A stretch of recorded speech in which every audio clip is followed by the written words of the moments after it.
It was supposed to be our first trip in a long time, but I had to cancel because of some urgent work. I'll make it up to you later, I promise. Today was the day we had reserved to go to a luxury hotel as a couple's trip. Shaken by the call from Tom, I asked him why. But he was clearly acting strange and dodging the question. Thinking something must have happened, I immediately called our daughter Holly. So it's true then. All right, I'll handle it from here. Mom, just stay put at home. I'll get ready and head over soon. Okay, I'll be waiting. I've always felt something off about Tom's behavior. Tom, who had been strange since before he became the CEO in his early 30s. The distrust isn't easy to shake off, though it's natural for him to be at the company as its CEO. I called Tom again, urging him to come home soon. When Tom returned home in the morning, he apologized. What a foolish man. I thought to myself, then said, "Oh. Why don't you take a look behind you?" The moment Tom turned around and saw me and the person next to me, he went pale. My name is Juliana, a 45-year-old homemaker. Until 2 years ago, it was just my husband, our daughter, and me living together, but recently, Holly got married. Now that she's working, Holly and her husband live together, and it's just Tom and me at home. Thanks to Tom running a well-known company since his early 30s, we had no financial troubles when Holly was young. We used to go on trips often, just the three of us. Holly looked forward to these trips so much that she would make sure Tom made the reservations properly. Tom took care of all the payments for the hotel reservations. Even when I offered to pay, Tom insisted on doing it himself. We thanked each other and must have looked like a loving couple to anyone. I never forgot to be grateful, and I managed our finances well. But this story dates back to when Holly was a child. As Holly entered middle school, Tom's behavior began to change gradually. When I went to pick Holly up and returned home, Tom, who should have been there, was nowhere to be found. I tried calling him several times, but he never picked up. Sometimes, when he did come home, he would just play with his smartphone and fall asleep on the couch. And that's not all. He stopped contributing money to the household, which he had always done before. When Holly wanted to have a wedding ceremony, Tom dismissed it with a displeased look. When she mentioned wanting children, Tom negated it, assuming future hardships. We, as her parents, should have wanted to support her. But Tom wouldn't listen to Holly's opinions and just imposed his own, arms crossed. You're young, you and your husband should be able to cover it. What's with that attitude? That's so unfair to Holly. Just because they're young doesn't mean they can easily afford it. I stood up for Holly. But Tom just sneered with a snort, arms crossed. It's the truth, isn't it? She should be supporting us after all we've done to raise her. Not supporting her is just wrong, don't you think? My anger made no difference to Tom's opinion. Why all the negativity? The Tom I knew wouldn't have said such things. He used to be so supportive, even when Holly was born. When Holly was a baby, he said childcare should come before work. Maybe it was because many around us became stay-at-home moms, but Tom was kind not just to me but to Holly as well.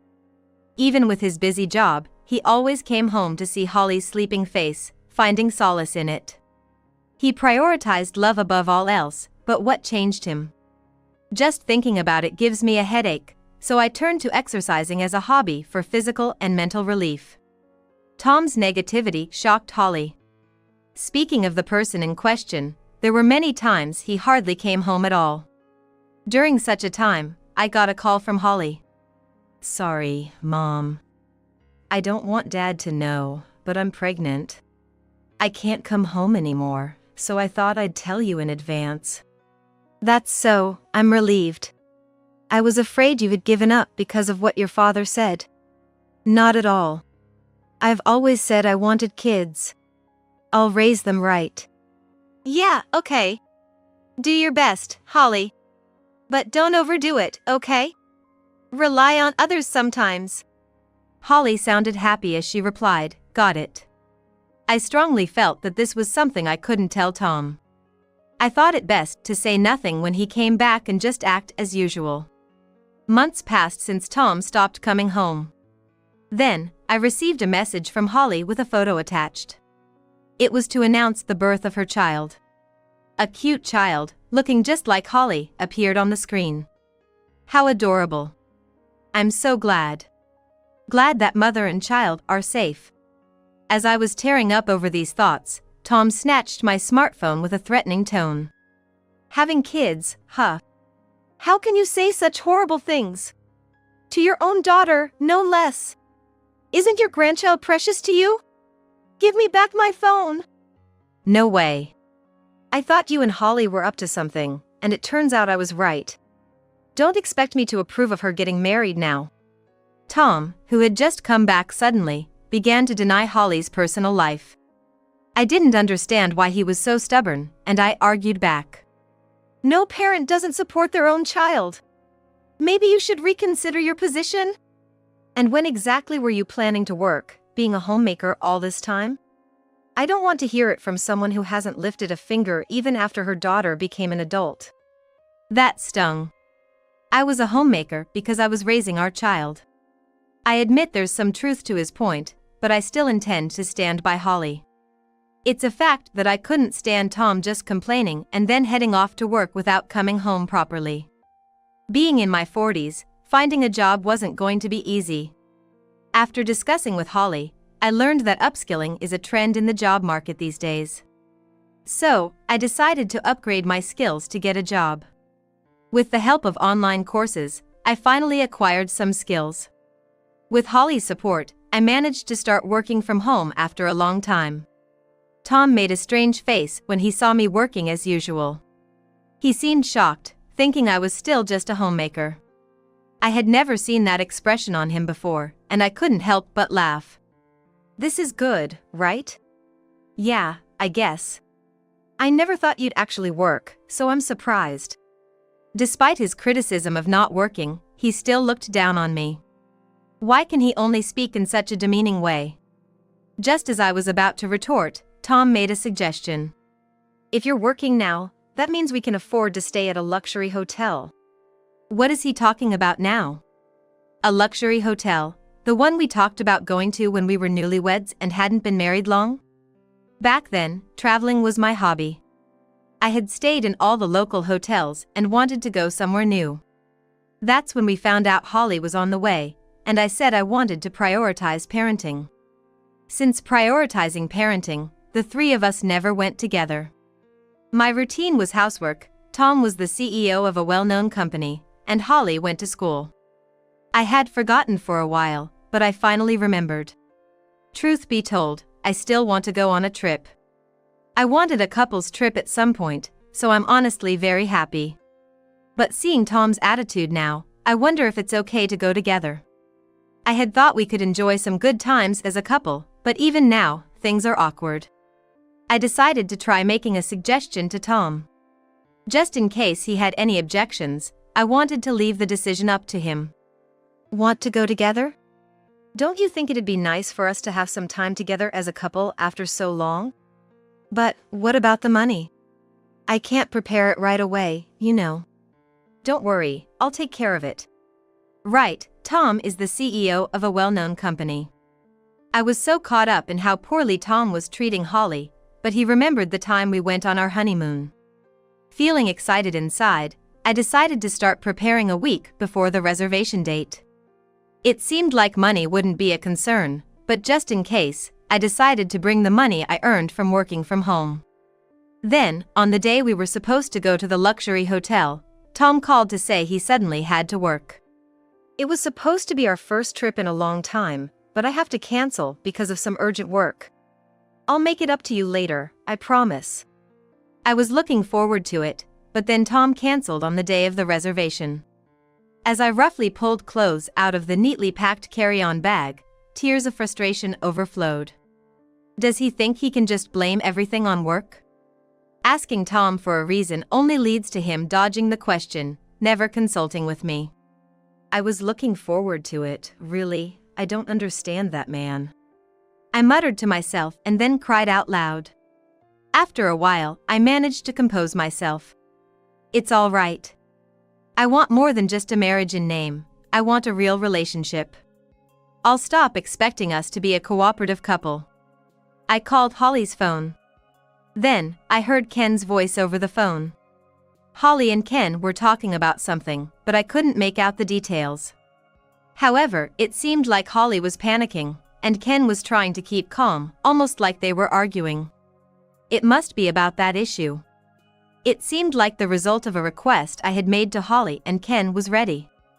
And they said they needed to come over to our house urgently, as it required both Tom and me to be present. Before Holly and Ken arrived, I tried calling Tom's phone.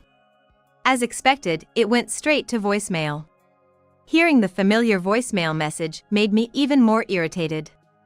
After calling several times, I finally got through to Tom. Today is Sunday. He left the house early in the morning and hadn't returned by the evening. Common reasons for divorce include debts or affairs. Despite a bad feeling, I questioned Tom. Today, Holly is coming over. Please come home soon. There's something important I need to talk to you about. Important talk? Wait, didn't I tell you I had urgent work and had to cancel the trip to the luxury hotel? Tom laughed as if he had the upper hand. It's hard to believe that a company with weekends off would work on Sunday. Especially when it's known as a good company.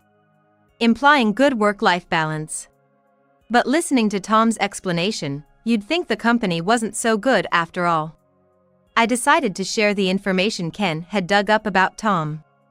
I've heard, but that's not the point. I was wondering if maybe you've gotten into debt. Debt? What are you basing that on? I don't understand. From your reaction, it seems true.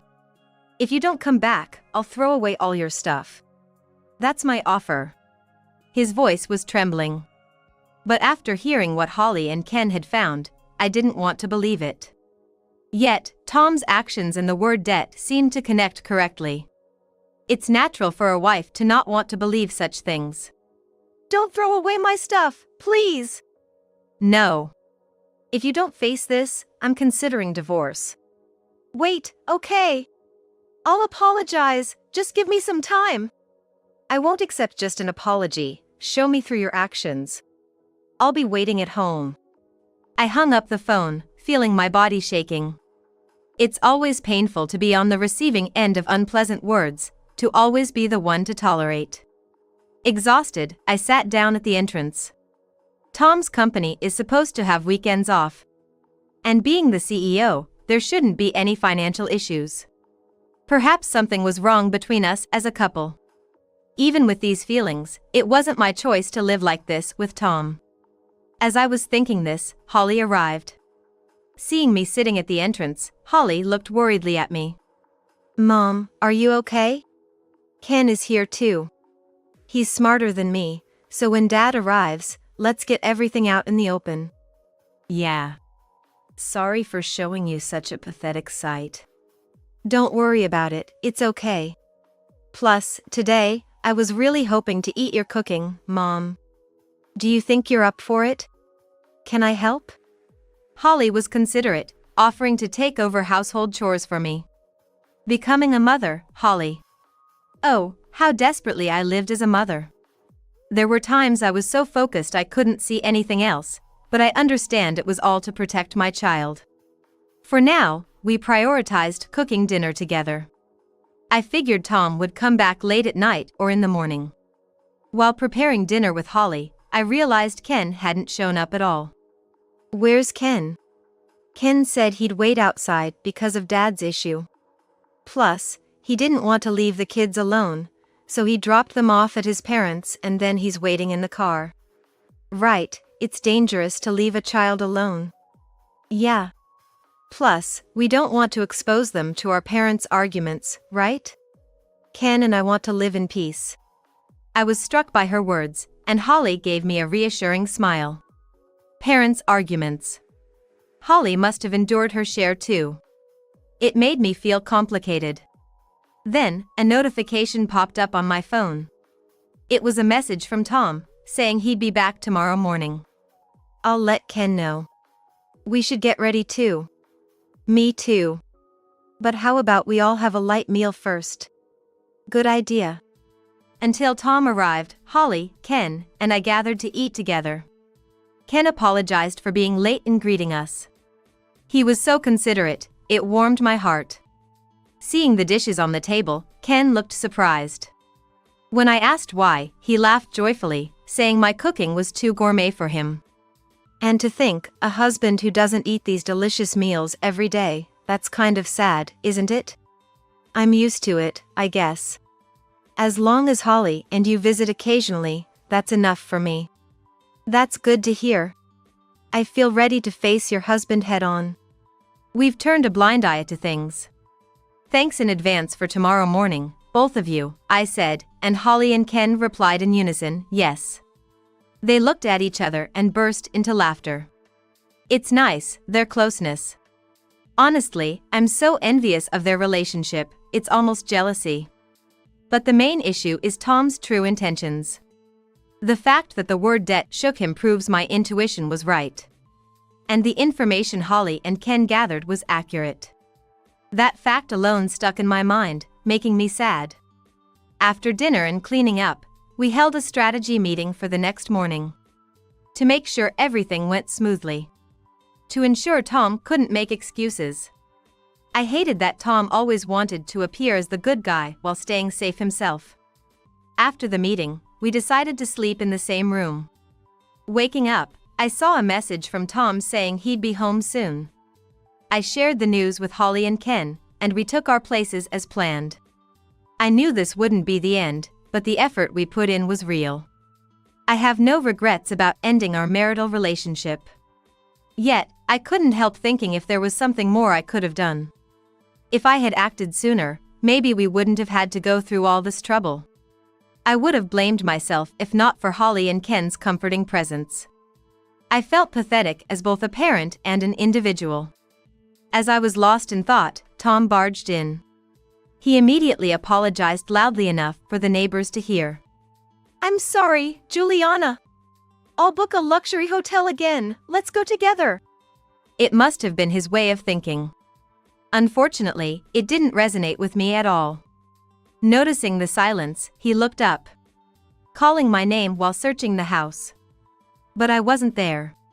I was in the car with Holly and Ken. Now's the time, Mom. Right, let's do this. Go for it, Mom. Encouraged by Holly, I stepped out of the car. As Tom was about to re-enter the house, I called out, "Hey, wait." He turned around in shock, making a strange noise. I took a deep breath before speaking. Tom, we need to talk. Talk? We can reschedule the trip some other time, can't we? Okay. Then, why don't you take a look behind you? Behind? As he turned, Tom saw Holly and Ken standing behind me. But his reaction to seeing Ken was one of fear. You are? Long time no see. I'm married to Holly. You knew that, right? I'm aware of it. Where did all that momentum go just now? Ken, with a smile on his face, bowed and reached out for a handshake with Tom. But Tom, shaking off his hand, yelled with a face like a demon. What happened to my request? You said the results would be quick, but there's been no word at all. Oh, was that so? You seemed quite happy plotting your get-rich-quick schemes behind the scenes from dawn till dusk. What's that supposed to mean? I haven't heard anything about it. Of course, we've got evidence. Your mother was worried about you, but as Holly said, you're just a man after a quick fortune.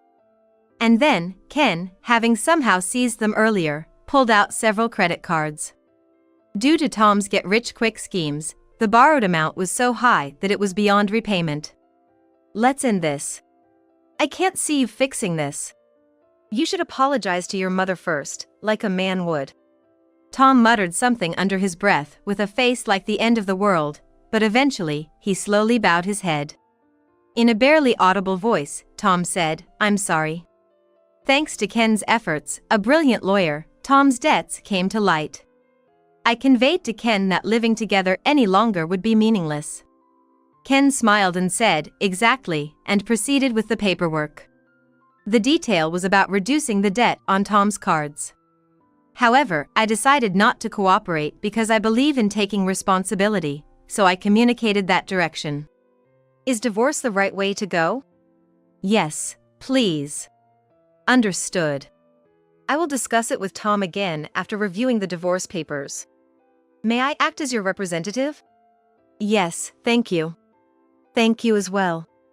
Having given permission for him to act as a representative, Ken also mentioned he would get consent from the person involved later.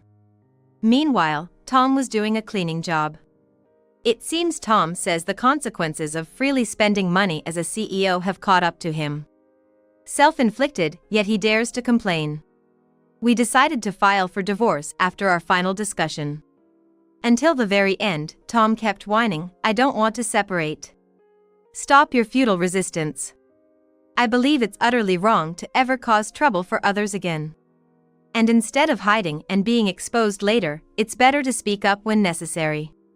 Money, while convenient, can also bring one's life crashing down." Afterward, Tom and I divorced. I started living alone, something I had always wanted, but it felt lonely after always living with someone. When Holly heard about it, she suggested living together. When I asked if she was sure, Holly gladly agreed. Greeted by Holly and Ken. And their little girl, born in the meantime. Her tiny hands grasped my fingers tightly. Pure, tearful eyes looked up at me, making me feel truly grateful. Seeing this, Holly and Ken smiled happily. "Mom, it's a surprise." "A surprise?" "Yes, feel my belly?" I felt a slight movement in Holly's belly. Looking up, I asked Holly, "A second one?" "Yes. It seems I was already pregnant when we started exposing Dad's debts." "That's great. I'm so happy to have the chance to care for a child again." "Yes. We're counting on you for a while, Mom."